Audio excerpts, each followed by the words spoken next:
আপনারা যদি ওনাকে চেনে থাকেন তাহলে ইতিপূর্বে আপনারা বেশি বেশি করে ভিডিওটা শেয়ার করে দেন, ওনার ছেলের কাছে যেন খবরটা পৌঁছে যায়। আর আমাদের নাম্বার দেওয়া থাকবে স্ক্রিনে, ওই নাম্বারে আপনারা যোগাযোগ করতে পারবেন। 4 নং ভাঙনি ইউনিয়ন হুলেশুগঞ্জ গ্রাম করিমপুরে এসে ওই মুরব্বী চাচাকে যেন এসে নিয়ে যায়, আমরা এই জন্য বিশেষভাবে অনুরোধ করছি।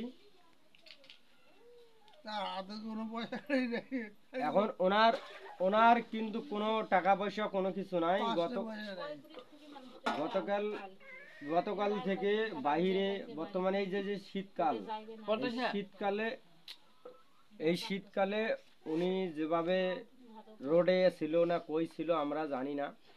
যাই হোক, আমরা এখানে দেখার পরে নিয়ে আসলাম চাচাকে। আনার পরে তার অবস্থা বেশি একটা ভালো না। যাই হোক, আপনারা ভিডিওটি বেশি বেশি করে শেয়ার করে দেন, ওনার পরিবারের কাছে যেন ভিডিওটি পৌঁছে যায়। আর মিঠাপুকুরে উপজেলায় যেন বিশেষ করে ওখানকার যে লেবু চেয়ারম্যান আছে ওনার মাধ্যমে যেন কথাটা পৌঁছে যায়। আপনারা বেশি বেশি করে শেয়ার করে দেন।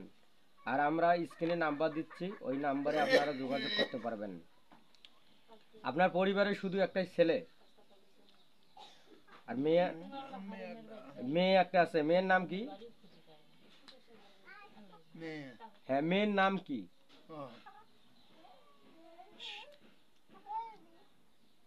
আপনার মেয়ের নাম জানা নাই? ও, নামটা উনি সঠিক বলতে পারতেছে না। যাক, হয়তো তার একটু সমস্যা হতে পারে, স্মরণ শক্তি একটু কম হতে পারে। মুরব্বী যেহেতু মানুষ, বয়স অনেকটা হয়ে গেছে।